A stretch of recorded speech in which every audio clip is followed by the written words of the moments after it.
Kuya, Wenyuan, sasabihin mo ba kay Papa o ako magsasabi? Ano? Ang palabas mo? Iniisip mo na bang sasabihin ni Papa? Apo niya pa rin naman yan. Hindi bale, walang pinagkaiba. Kuya, huwag mong sabihin yan. Ngayon ang kasintahan mo. May dala ng anak ng taong kinapuutan mo. Hindi ka ba nagagalit? Kuya, hindi kita kailanman kinapuutan. Isa ka talagang inosenteng maliit na anghel, di ba? Akong may kasalanan na pikon ako sa'yo. Hindi mo ako kinapuputan, pero galit ako sa'yo! Wenyuan, huwag ka na magpanggap. Alam ko ng intensyon mo. Kung hindi dahil sa panghihikayat ni Wenyuan, hindi ko iwan ang bata. Hindi ko talaga iwan ang bata kung wala siya. Ngayon, nagpasya na ako panatilihin siya. Kaya ama ng bata ay si Wenyuan lang. Tara na.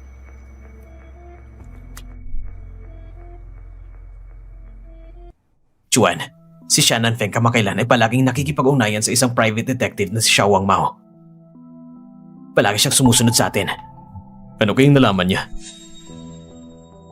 Malapit na sigurong malaman na may kinalaman tayo sa aksidente sa kotse pero hindi niya alam ang buong katotohanan. Kahit tayo, hindi pa rin natin natutunan kung sino talaga ang utak sa likod nito. Chuan, gusto mo bang ipaliwanag sa kanya? Hindi pa rin natin natutuklasan kung sino ang nasa likod nito. Paniniwalaan niya bang sasabihin ko? At malinaw na may tao sa likod na ipinapasa ang sisi sa atin. Tama ka, Chuan. Noong nakarang panahon, yung lalaki may peklat sa mata na hinahanap mo. May balita na aksidente ang kanyang ina kamakailan. Babalik siya. Hindi tayo ang sanhi ng aksidente. Siyempre hindi, pero masama lang talaga ang tingin nila sa atin.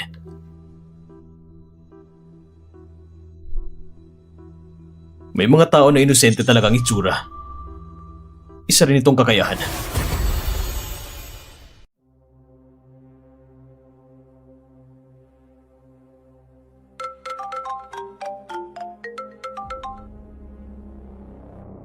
Hello? Misha, nagpadala ko ng larawan sa'yo. Tignan mo.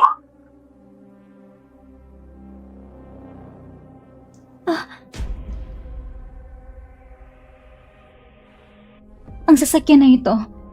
Dapat kilala mo ito. Nung aksidente ng pamilya mo, ang sasakyan na ito ay nandun at tumigil sandali sa paligid. Nakikilala ko. Ito'y pag-aari ni Motion. Misha, maaari lang kitang bigyan ng isang lead. Nung panahong yon, ang responsable sa bidding ng Shihai Wan ay si Simo Xuan. Kung may kinalaman siya sa aksidente sa kotse, ang tanging motibo ay dahil alam niyang may alitan siya kay Qian Heng. At minsan ay nag-report ka sa pulis ng 2 beses. Kaya para ipasa ang sisi sa Qian Heng Group, naging biktima ang pamilya mo.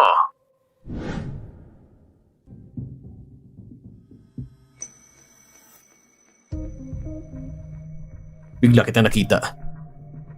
Akala ko nag-iilusyon lang ako. Habang walang kotse mo sa harap, pinag-isipan kong pumasok para hanapin ang ebidensya tungkol sa pagkamatay ng pamilya ko. Bigla ka naging tapat. Hindi pa ako sanay. Shimo Xuan, kung may kinalaman ka sa kamatay ng mga magulang ko, tsak na papatayin kita. Sa hukuman, kung papatay ng akusado sa hatol, kahit walang abogado, bibigyan pa rin siya ng pagkakataong ipagtanggol ang sarili. Gusto mo bang malaman ang kabuuang pangyayari? Mayroon ka bang ini-install na spyware sa cellphone ko? Cellphone? Oo, Nasaan ang cellphone mo? nasa kotse. Diretsong lumapit ka sa akin. Siguro, hindi lang ako pinaghihinalaan mo. Magtatanong ako ng ilang bagay. Nang pinapunta mo akong maging undercover, alam mo namang pagkakakilanlan ko. Oo, Sa gym binigyan mo ako ng misyon at binigyan ng mataas na bayad. oo, Ang aksidente sa kotse, ikaw bang may gawa nito? hindi. Pero, may kaugnayan sa akin. Shimo Xuan, sasabihin ko sa'yo. Maswerte araw mo ngayon. Pinatay mo mga magulang ko. Hindi na kita pala napas sa susunod. Nanfeng, ano nangyari? Wala naman. Dadalhin ko si Nanfeng. Wenyuan, paano mo nalaman na nandito ako? Tinanong ko si Xinglan. Wala akong sinabi kung nasan ako. Umalis na tayo. Kuya, sasamahan ko si Nanfeng.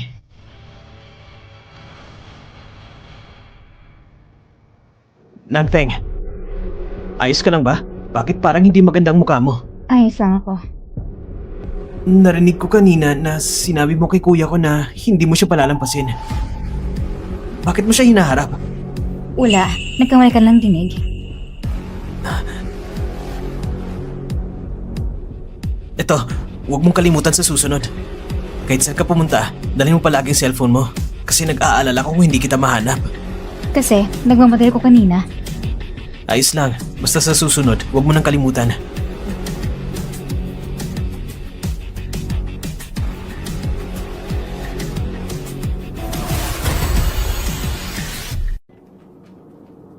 Ate, may sasabihin ako sa'yo. Ano nangyayari? Mukhang nagmamadali ka. Ate, may sasabihin din ako sa'yo. Pero kailangan mo manatiling kalmado. Ano nangyari? Nakita ko na kung sino totoong may kasalanan sa aksidente noon. Sino? Si Shimo Chuan. Tingnan kong CCTV nung nangyaring aksidente. Nasa paligid lang ang sasakyan niya. Ate, hindi ba sinabi ko sa'yo na...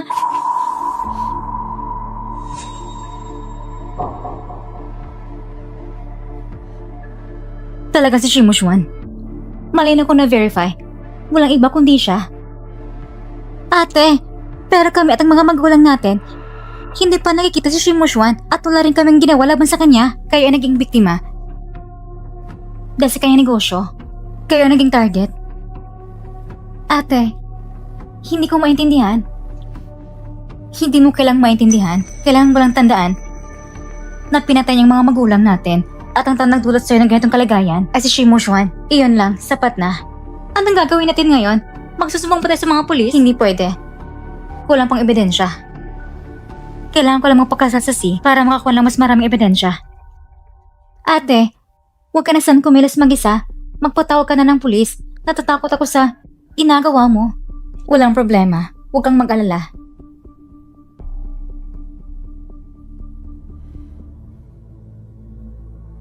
Kung mayroon kang sasabihin sa akin sa hinaharap, sumunod lang ako ng kunting tala.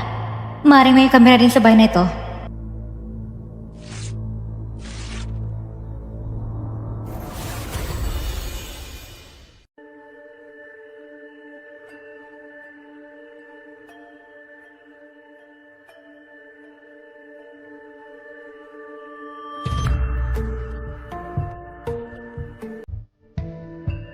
Bakit siya nandito?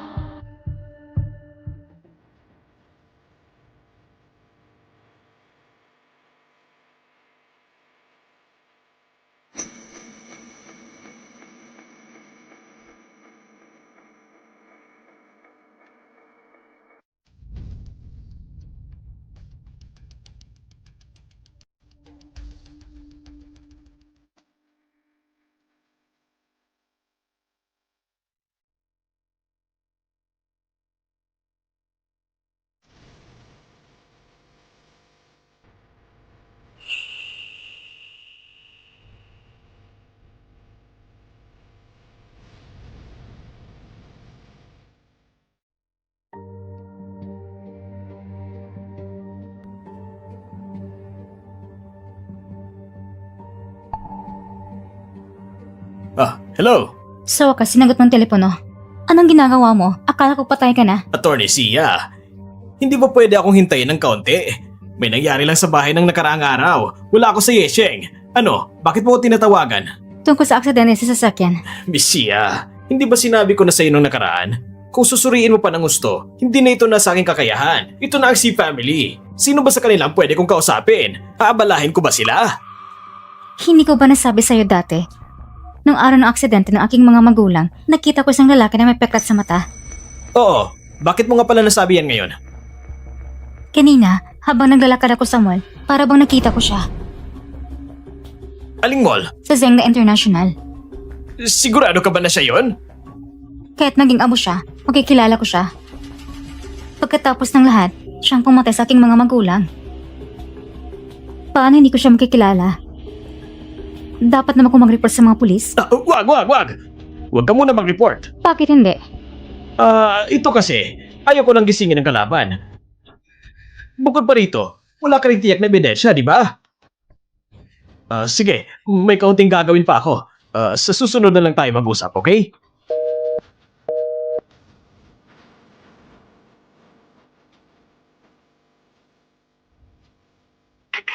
trying to reach is not available. Please call back.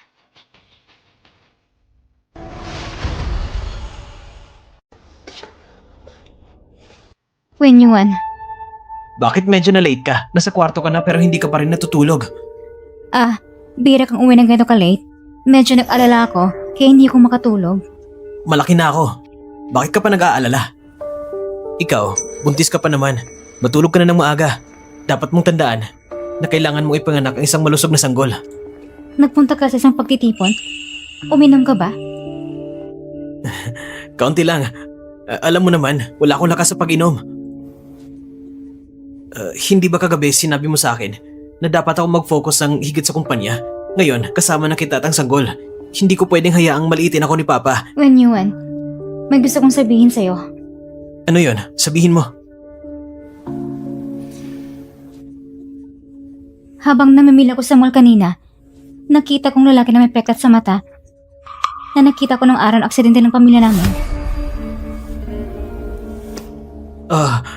Talaga? At pagkatapos, Hindi ako agad nag-react. Nang maalala ko na, wala na siya. Hinahanap ko siya sa buong mall, pero wala na. baka nagkamali ka lang ng pagkakita. Kahit maging amo siya, maaalala ko siya. Nag-report ka na ba sa pulis? Hindi pa. Pero, nag-iisip ako kung dapat na ba akong mag-report sa mga pulis. Pero isang sulyap lang naman ang nakita mo. Hindi pa sigurado. Wala rin akong na-report sa pulis. Basta't nandito siya sa Yes City, sigurado akong mahanap ko siya. Wen Yuan. Wen Yuan, anong iniisip mo? Wala naman. Iniisip ko lang kung may magagawa ba akong para makatulong sa'yo. Hindi na kailangan. Ang mahalaga, nandito ka sa tabi ko. Pinakamaganda pa rin itong pinakaakma sa'yo. Maganda nga ito. Bakit hindi mo subukan? 2 linggo pa ang hihintayin. Baka hindi na akma sa waist mo. Hindi na kailangan. Kausap ko ng tindang kanina. Sabi ko na sa kanila na baguhin ayon sa pinakabagong sukat ko. Mabuti.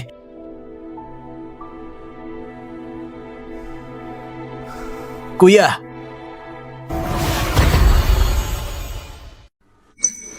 Kuya, sa araw ng kasal namin ni Nanfeng, gusto ko ikaw ang best man. Nambabastos ka ba? O tinutukso mo lang ako? Sa kasal natin, hahanap lang tayo ng iba. Hindi ba ayos yun? Pareho naman tayong pamilya. Ang gaya ni Wen Yang sa pag-arte. Muntik niya ako maloko. When you won, sana lahat ng sinasabi mo ay galing sa puso mo. Sayang lang, tulad ng pagkabata mo, lahat ng sinasabi mo ay may halong pagkukunwari.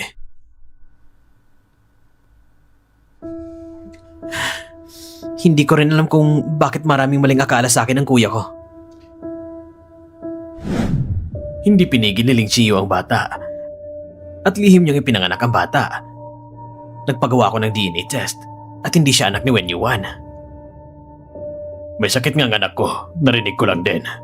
Kaya nung araw na nagalit si Ling Chiyo sa bahay, may ibang tao din sa likod niya. Tama, nagkamali tayo ng akala sa kanya. Ay, nagkamali nga tayo at hindi lang yon. Sinasabi mo, nung araw na yon. Nung araw na nagkaroon ng aksidente, wala naman sa silid ng kanyang ina ang pangalawang anak ko, kundi natutulog siya sa silid ni Manager Zhang.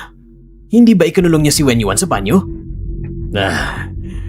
Nung araw na yon, napansin ko na sa pisngi ng pangalawang anak ko may marka mula sa bamboo mat at nakapagtataka bakit ang tagal bago mawala.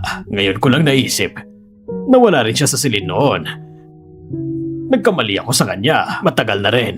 Sa 3 anak ninyo, ang pangalawa ang pinakamay kaya, pinakamatibay at pinakamasipag. Kaya nga, tinawag kita ngayon. Kailangan mo muling pagplanuhan na magiging tagapagmana ng kumpanya. Si Yunfeng, matalino pero walang kakayahan. Hindi kayang pamunuan ng kumpanya. Si Wen Yuan naman, sa pagmamahal ng kumpanya, sobrang layo niya sa pangalawa. Anong ibig mong sabihin? Ang pangalawa, maingat, may pananagutan, napakatalino, malawak ang pananaw, at likas na pinuno. Makakatiyak ako kung ipapasa ko sa kanya ang kumpanya. Opo, Mr. C. Kapag nakapag-desisyon na kayo sa anong araw pupunta sa aming law firm, ihahanda ko ang testamento para sa inyo at rerepasuhin nyo kapag nandyan na. Pagkatapos na lang nagkasal ang anak ko. Sige, aalis muna ako. Kuya, ano nangyari? When you won. Kanina, habang nasa study room ako, narinig kong sinabi ni Papa kay Atty. Gao. Kuya, bakit ka pa nakikinig sa kanilang usapan? Kapatid, kapag sinabi ko sa iyo narinig ko, hindi ka na magiging kalmado. Ano bang malaking bagay na yan ang papagulo sa kuya ko? Gusto ni Papa na gumawa ng testamento at ipasa kay Mushwan ang posisyon. Talaga ba? Dapat mo rin alam ang patakaran ng kumpanya. Kung sino ang chairman ng grupo, ang hawak niyang shares ay mas mataas kaysa sa lahat ng shareholders. Ibig sabihin, ipapasa ni Papa ang karamihan ng shares sa kanya. Sa anak niya sa labas. Kuya, huwag kang mainis ng ganyan. Mawawala ang kumpanya sa anak na yon.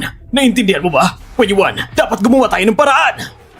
Dahil desisyon na yun ni Papa, bakit pa natin siya pipigilan? Hindi ba? Hahayaan na lang natin ang anak na yun na maupo sa posisyon? Nasa ibang lugar si Mushwan. May sapat pa na oras. Anong ibig mong sabihin? Kuya, huwag ka muna magalit. Babalik lang ako sa kwarto. When you won, ipaliwanag mo! Makipag-usap ka muna kay kuya. Wala namang espesyal. Gusto ko lang itanong kung maitutulong ba siya para sa kasal natin. Siguro pag-iisipan niya. Makalipas ang ilang araw, ikakasal na tayo. Magpahinga ka na mabuti sa mga araw na ito at magiging pinakamagandang bride sa buong mundo. Nanfeng, bukas ng kasal natin, hihintayin kita para sunduin. Good night. Matulog ka ng mahimbing.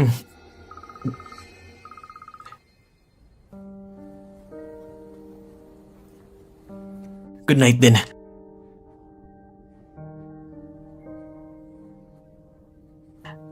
Ay ate, ang konin niyo Bukas na pala ang kasal, ang araw-araw na magkasama, nagiging mahirap iwasan. Pumasok na tayo. Ate, ano nangyari sa itsura mo? Isang gabi lang hindi kita makikita. Ang OA mo naman, pumasok na tayo para matulog.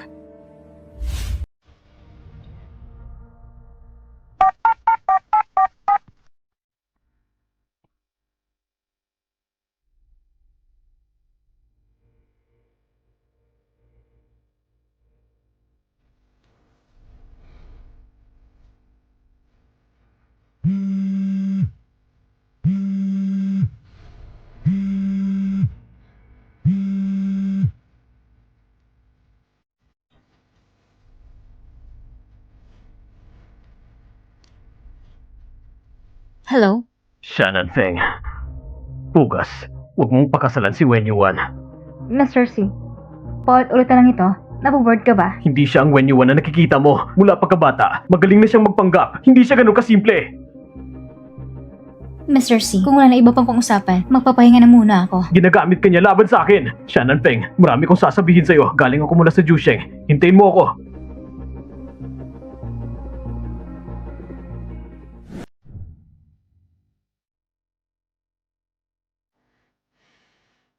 Ate, bakit hindi ka pa natutulog sa ganong oras ng gabi? Wala naman, matulog ka na muna. Sige.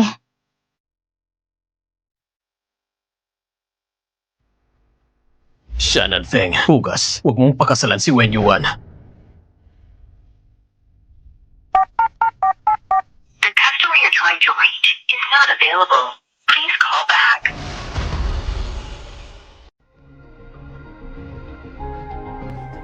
Ate, bakit wala pa si Wen Yuan?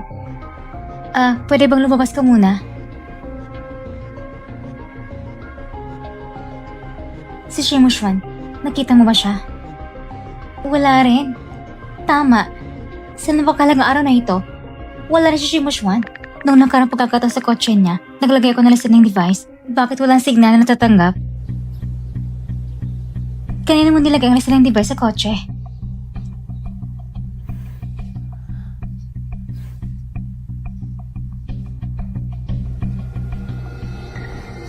Nawala ng software sa telepono mo. Ngayon ay maayos na.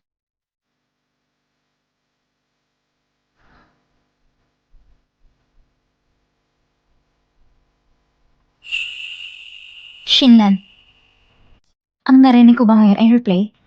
Oo. Magsisimula sa araw na nilagay mo ng device. Hanggang ngayon, kukunin ang mga mahalagang impormasyon na makakatulong sa'yo. Yang madam, magsisimula ng rehearsal sa kasal. Tara na! Ang magandang bride ay dahan-dahang papalapit sa atin. Parang diwata na bumaba mula sa langit. Tan hindi makapagsalita si Wenyuan tungkol sa isang bagay, pinilit kong pumunta sa kotse mo. Hindi mo alam na may mga taong nakikinig mula sa kabila. Mag-ingat ka, nasa bahay lang naman ako. Mukhang hindi na ako makapaghintay. Bride, tumayo ka dito at harapin ang iyong groom. Dapat, tanggalin na yung bastos na yun. Third young master, maaari niyo bang ikwento sa amin ang romantikong love story ninyo ng bride? Nang una ko nakita si Nanfeng, nahulog na ang loob ko sa kanya. Anong plano mo para hanapin siya sa pagkakataong ito? Dapat mawala ng bastos na yan. Matagal na kami nagsasama. Sa akin at kay Nanfeng, unti-unti kaming umiibig dahil sa tagal naming pagsasama. Nagkakantig talaga! Ang bagong kasal, sobrang saya, na halos hindi na makapagsalita! Paano siya alisin? Maraming paraan. Depende kung alin ang simple at malinaw. Sige, sabihin mo lang sa akin. Sa tingin ko, magiging masaya tayo. Kahit na itong gamitin mo. Gayunpaman, itong pinakamahirap mo na bantayan. Ito rin ang pinakapakipakinabangan. Ngayon, pwede nang halikan ng groom ang kanyang asawa! Sa araw ng kasal, ipapadala siya sa Gusing para sa isang business trip. May pagtatayo ng isang bagong kalsada patungo sa lungsod. Ang malalaking dump truck ay nasa lahat ng dako. Ang sasakyan ni Mushan sa araw na yon, ito'y babangga sa malaking dump truck. Nanfeng, mahal kita.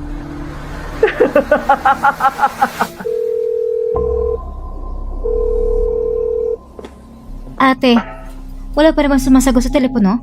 Maaaring may nangyari sa kanya. Shinlan, ito lang ako makaalis dito. Ano nangyari? Nanfeng, naaksidente ang kuya ko. Nasa ospital siya ngayon. Pasensya na. Maring pansamantalang ipahinto muna ang kasal natin. Nangyari ang aksidente? Oo, Grabe ba?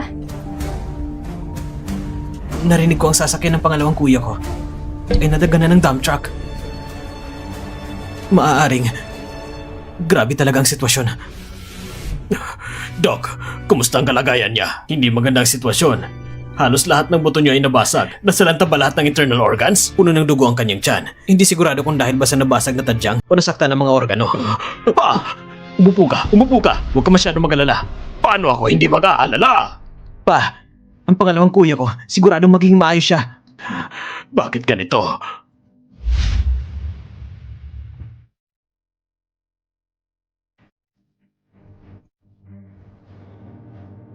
Panginoon, ingatan mo ang pangalawang kuya ko. Sana walang mangyari sa kanya. Iligtas mo siya. Wenyuan, mabuti ang intensyon mo.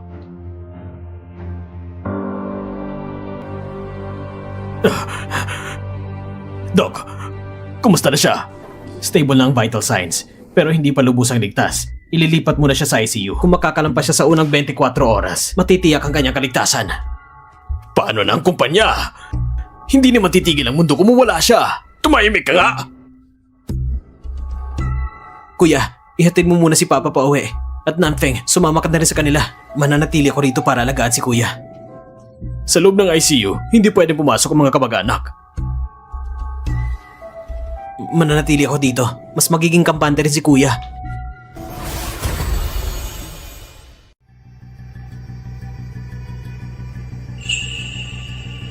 Kuya, kayo na muna. Mag-CR lang ako.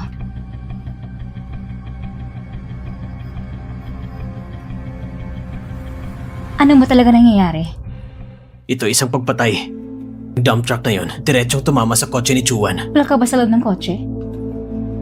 Bago mangyaring aksidente, tapos na si Chuan sa lahat ng gawain at nagmamadali pa uwi sa City. Hindi siya natulog buong gabi at nakaupo sa likod ng kotse. Kasama ko yung sasakyan na nasa likod. Nakita ko mismo, yung dump truck na yon ay diretso sa kotse ni Chuan. Hindi ikaw may gawa nito, hindi ba? Para bang galit na galit ko kay Shimoshwan? Alam ni Chuan na iniimbestigahan mo siya. Nanfeng, naligaw ka ng impormasyon. Siguro alam mo rin na may kinalaman sa amin ang aksidente. Pero pareho lang tayong naloko. Nung araw ng aksidente, talagang pumunta si Chuan sa lugar, ngunit para magligtas ng tao. Kasi nahuli kami ng kaunti. Ang pulis at ambulansya, kami mismo ang tumawag. Ang kabuang kwento. gusto kong marinig ang buong kwento. Sabi ni Chuan. Naharap-harapan niyang ipapaliwanag sa'yo mula umpisa hanggang sa dulo. Pag-usapan natin sa susunod. Nanfeng, naipadala na si Kuya sa ICU. Nasa labas lang ako naghihintay sa kanya. Pasensya na. Sa oras na ito, naiwan pa kita mag-isa dyan sa bahay. Ang hirap para sa'yo. Kahit gaano ginawa ni Motion sa'yo, ikay mabuti pa rin sa kanya. Talagang kahanga-hanga. Sa anumang kaso, magkapatid pa rin kami. Parehas lang ang dugo na dumadaloy sa aming katawan. Magpahinga ka na dyan. Kakatapos ko lang marinig sa doktor, kahit magising si Kuya, maaaring hindi na siya makakalakad ulit. Huwag kang masyadong malungkot. Pa! Si Kuya! Ano nangyari sa kapatid mo? Hindi pa siya nagigising. Sabi ng doktor, maaaring magiging vegetative state siya. Hindi pa sabi nila na maliligtas siya? Sabi ng doktor, kung magigising siya sa loob ng 24 hours, ligtas na siya. Pero kung hindi, magiging vegetative state siya.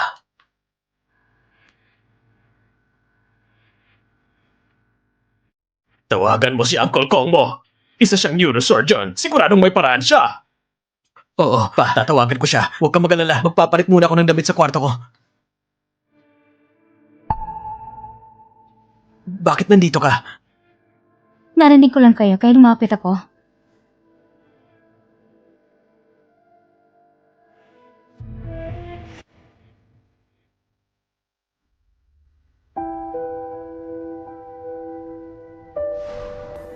Misia.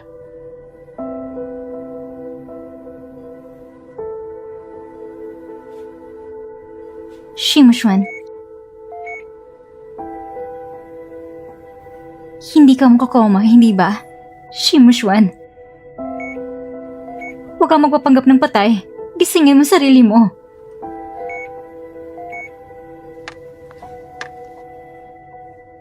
Kung patay ka na, mas maganda pa siguro. Sana hindi ka na huminga.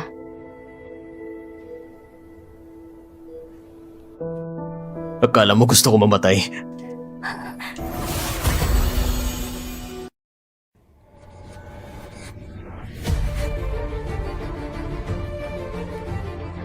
Bakit? Bakit ka nagpanggap ng patay?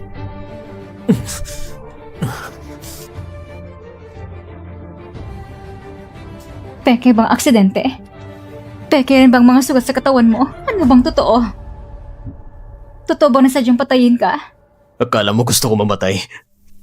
Kung hindi dahil sa sinabi mo sa akin. Ngayon, dapat gaya na ko ng sinabi ni Wen Yuan na naging isang kalat na bakal na ako. Hindi mo kailangang pasalamatan ako. May mga tanong pa ako na kailangan kong itanong ng harapan. Pasensya na. Mr. C, saan ako naging mali sa'yo? Wala akong pinatay. Pero merong namatay dahil sa akin. Nung akong namamahala sa bidding project ng Sinhai Bay, ang kakompetensya namin ay Changheng Group. Para patunayan sa ama ko ang kakayahan ko, napilitan akong gumamit ng hindi kinais-nais na paraan. At noon, tumulong ka sa kalaban ng Changheng sa kaso nila. May alitan na kayo noon. At umabot pa ito sa pulisya. Kaya't nagplano ako ng isang kidnapping incident. Plano kong kidnapin ka para masira ang reputasyon nila. At kapag umatras sila sa bid, palalayain na kita. Pero sa araw na yon, wala ka pala sa Yisheng. Kaya kinansila ko ang plano. Pero sabay nun, nakatanggap ako ng balita na mapapahamak ang pamilya mo. Nagmamadali kong pumunta doon. Pero pagdating ko sa lugar, ang mga magulang mo at kapatid mo, nadisgrasya na. Sino ba talaga ang nasa likod ng aksidenteng yon?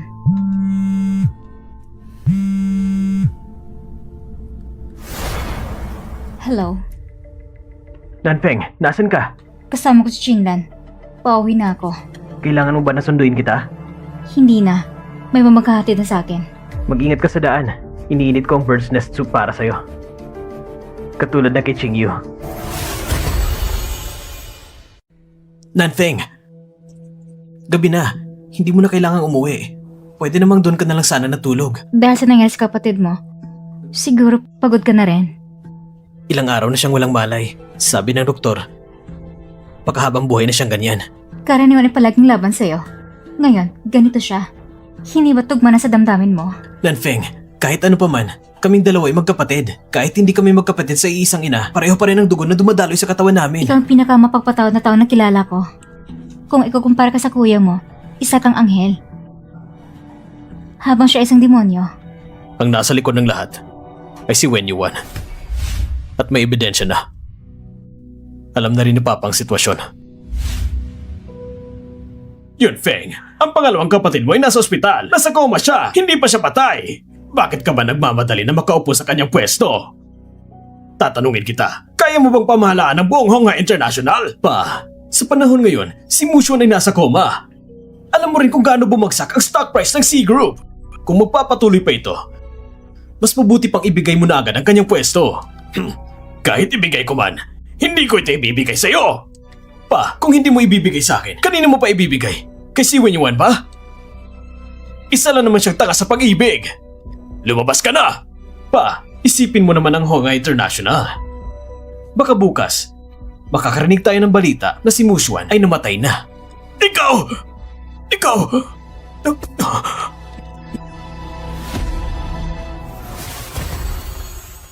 Kuya, paano mo magagawang ganun kausapin si Papa? Kung siya'y mamuo sa galit. Bunso, sa oras na ito, huwag ka na munang gumawa ng mabuti. Hindi rin magandang daluyan ng dugo ni Papa. Ang ilang ugat niya ay barado na sa pagkakataong ito. Doc, kumusta na si Papa? Wala na siya sa panganib sa buhay ngayon. Pero maaaring magkaroon ng mga after effects kapag nagising.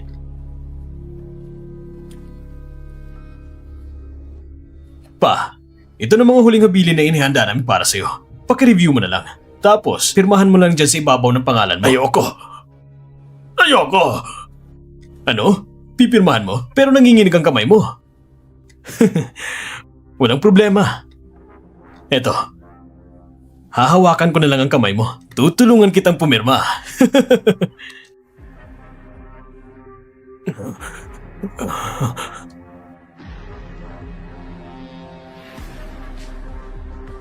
Kuya, parang sumusobra ka na yata. Bukod pa rito, laban ito sa kagustuhan ni Papa. Ang ganitong habilin ay hindi magiging valid. Huwag mo nang pansinin to. Lahat ng masasama, ako ang gumagawa. Lahat ng mabuti, ikaw ang gumagawa. Bunso, sa ating tatlong magkakapatid, ikaw ang pinakatuso at mapandinlang. Talagang ikaw.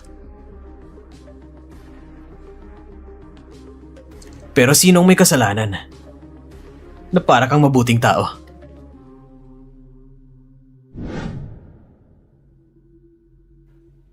Kuya,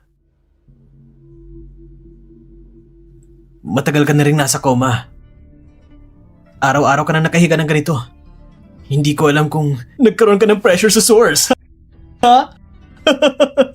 Hayaan mong i-check ka ng bunso mong kapatid. Tignan natin. May source ka ba? Ha? Meron o wala? Hayaan mo kong tingnan. Ha? Wala pang source si Kuya. Mukhang naalagaan ka ng mabuti, ha? Nga pala, may magandang balita at masamang balita ko sa'yo. Alin ang gusto mong marinig muna? Sige, ang magandang balita muna. Ito ay binahagi ni Papa sa akin. Ang kalahati ng kumpanya. At ang masamang balita, nagkaroon siya ng stroke. Oo nga. Medyo napulot na rin sa edad niya. Naibigay pa ang malaking responsibilidad ng kumpanya sa'yo. Pero ayos lang sa ngayon. Ngayon, nasa rehab na siya. Pagpahingahin lang at gamutin ng maayos.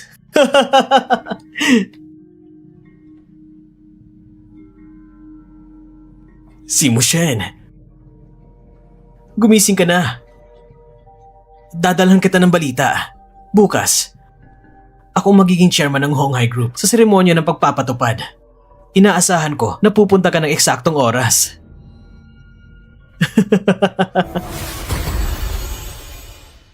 Nanfeng, ayos ba ang suot ko? Hindi ba masyado lang itong simple? Hindi ba pala ikang low profile? Bakit nga high profile ka na? Itong araw ng aking pagtatalaga, kaya dapat high profile. Congrats sa'yo, Chairman C. Bakit sa tono mo, parang naririnig ko ang pagkadismaya? Hindi ba ito dahil kay si Mushen? Anong sinasabi mo? Yung nasa tiyan mo, anak niya ba talaga? Sinasaktan mo ko, Wen Yuan. Huwag mo kong tawagin Wen Yuan. Tawagin mo kong asawa ko. Tawagin mo! Tawagin mo! Wen Yuan! Huwag ka na magpanggap. Nanfeng, huwag mong isipin na hindi ko alam na pumunta ka ng palihim kay Simu Xuan. Pero ano kung nakikita mo siya? Pero yung taong yun, nakokoma na siya. At yung nasa tiyan mo, kailangan pa rin akong mag-alaga. Si Wen Yuan. Ang iyong pagkukunwari. Nakakasuka talaga. Kung hindi ko sinabi sa'yo, may isip mo pa rin ba na ako isang mabuting tao? Kaya pala, sa cellphone ko, ikaw nang lagyan ng spy software. Nakakatawa naman at ngayon mo pa nalaman. Talagang nakakatawa. Sinasabi ko sa'yo, Shannon Feng. Simula ngayon, alagaan mo ko ng maayos. Dito sa pamilyang Si, may karapatan ka lamang ng isang buto o laman. Kung ang puso mo iba, ibahin mo na rin ang isip mo. Bakit nandito siya? Hindi ko alam, Third Young Master. Hanapin ang isang tao at ayusin siya. Ngayon ay araw ko sa pagtatalaga bilang chairman ng Honghai Group. Salamat sa lahat na naglaan ng oras para dumalo sa aking seremonya. Pamumunuan ka ang Honghai Group at lahat ng empleyado patungo sa mas matagumpay na hinaharap. Third Young Master, pwede ko bang malaman tong Magashimu Shen? Chairman C, kung maaari. Chairman C, ano pong naging sanhin ng aksidente ni Second Young Master C? Bago ma-stroke ang ama nyo, pinapahalagan niya ng husto si Second Young Master C. Ano pa sa tingin nyo? Karapat dapat ba kayo upang maging chairman ngayon? Malakas ang kakayahan ng kuya ko. Tunay ngang pinapahalagan siya ng ama namin. Napakagaling. Hindi pa siya namatay. Huwag po na yung gamit ang maling salita. Itaas mo ang kamay mo. Ha? Baka bastos Grabe naman yun. naman.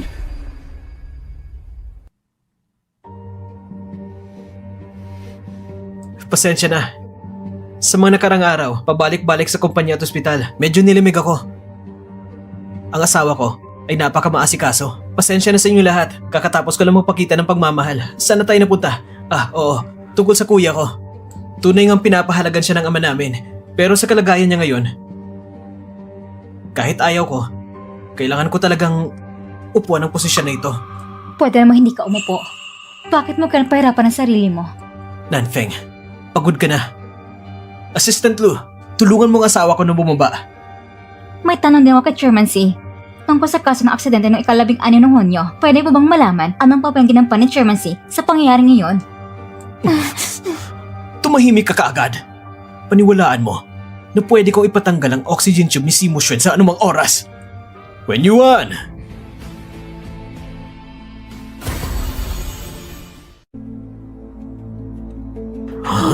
Hindi ba si kanya Master C yun? Hindi ba nakoma siya? Wen Yuan, kahapon, inibitahan mo kami sa inyong seremonya sa pagtatalaga. Ngayon, nandito na kami. Kuya, mabuti at ayos ka lang. Kung hindi ka naman talaga nabangga, bakit mo kailangan magpanggap para ikabahala ng lahat? Siyempre para sa'yo. Ganito ka kaplanado, kaya kailangan kitang suportahan. Hindi ko maintindihan ang ibig mong sabihin. Hindi mo maintindihan? Ayos lang. Third Young Master, saan hindi pwede mag-usap? Bakit sa kotse mo mag-uusap? Hindi mo alam, may nakikinig sa kabilang dingding. Sobra ka rin maingat, hindi nakapagtataka. Parang walang pakialam ka lang. Ang batang yon, kailangan na siyang mawala. Paano natin siya papalayasin? Sa aksidente sa kotse, bagaman ginamit mo ito, ito ang pinaka hindi inaasahan at pinakamatagumpay na gamitin. Shannon Feng, nakikinig ka sa akin?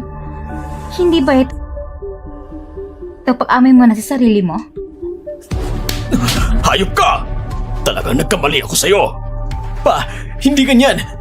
Itong si Nanfeng, nakikipagrelasyon siya sa pangalawang kuya ko at ang batang nasa siripupunan niya, sa pangalawang kuya ko yan! Ako'y nagpapanggap lang ako may stroke. Ang sinabi mo, at malinaw ko nakita ang lahat! Third Young Master, kung totoong recording, igaysan ko sa pagpatay. Mga tao, palayasin niyo mga ito! Palayasin niyo! Wen Yuan, may tanong ako sa'yo. Nung nakaraan, nakita mo ba mismo nang tiyahin mo ang pumatay sa iyong sariling ina? At kinulong ka ni Mu Xuan sa banyo?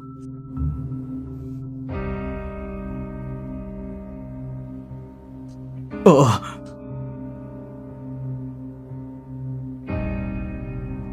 Nung nangyari yon, wala ako sa Yi City. Pagbalik ko, nakremate na si Mu Xin. Si Muran ay wala na sa bakas. Hindi ko talaga haharapin na magduda. 5 o 6 na taong gulang ka pa lang noon. Naisip mo na magsinungaling sa akin? Pa, nagkunwari kang may stroke at muling binanggit ang nakaraan. Hindi mo ba nais makipag-alyasa kay Mushuan upang tapusin ako? Ako rin ay anak mo! Ang ina mo, dapat kilala mo naman, hindi ba? Matagal na kayong hindi nagkita. Gusto mo ba siyang makita? Anong pinagsasabi mo?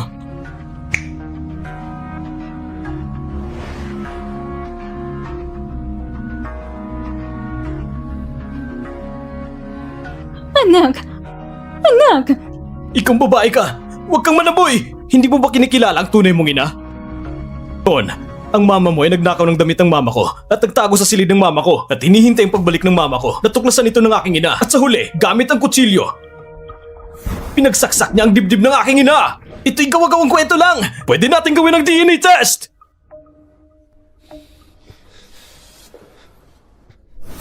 Ito si Tita Sin. Ang pagkasunog na ito, nung bata pa ako, aksidenteng natapon ng sabaw sa braso ni Tita Sin. Hindi ko alam. Wala akong alam. Anak! Anak! Lumayas ka! Hindi ako ng anak mo! Isa ka talagang hayop! Ikaw si Wen Yuan, hindi ba? Kilala mo ba si Zhuang Haisheng? Hindi ko siya kilala. Siya nga yun. Hindi kita kilala. Siya nag-utos sa akin na magmaneho para bumangga sa pamilya ni Atty. Sia. Huwag ka magsalita ng kalokohan dito! Wen Yuan, sumama ka na lang sa amin sa estasyon ng pulis. Lahat ng ito ay pinaplanuhan yung dalawa. Wen Yuan, upang ibentang lahat kay Mushuan, plinano mo mismo ang aksidente. Napatay mong dalawa. Na wala mang kinalaman sa'yo, hindi mo dapat ginawa yun.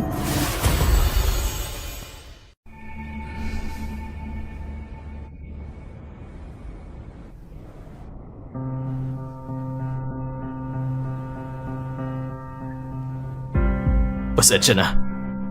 Nasa ganitong paraan ko kayo nakilala. Ako si Mushuan. At dahil sa akin namatay kayo. Ma, natagpuan ko na pumatay sa inyo. Siya ay si Wen Yuan. Wala kayong personalitan sa kanya. Wala kayong galit sa kanya. Ito ay dahil sa tunggalian sa pagitan ng mga mayayamang magkakapatid. Kayo ang naging biktima. Ngunit may isa pang tao na mukhang walang sala. Ngunit ang lahat ay nagsimula dahil sa kanya. Alam ko na. Ang mga pagkakamaling nagawa ko ay hindi na maibabalik. Tinutukoy kong sarili ko. Kung hindi dahil sa sobrang mataba at prangka ko noon. Sila, paano pa kaya sila? Mula nung pinili kong makipagtulungan sa'yo, dala ko ng sarili kong kasalanan. Ano? Ang pagbayad sa kasalanan. Mula pagkabata, walang nagturo sa akin kung paano magmahal. Akala ko noon, ang pag-aari ay pagmamahal. Kaya gumamit ako ng maruming paraan. Pinatili kitang nasa tabi ko.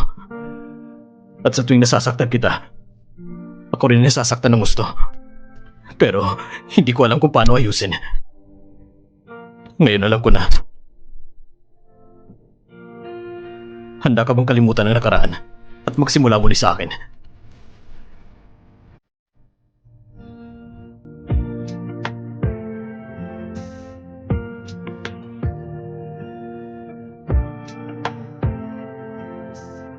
Kumusta? Itong unang pagkikita natin.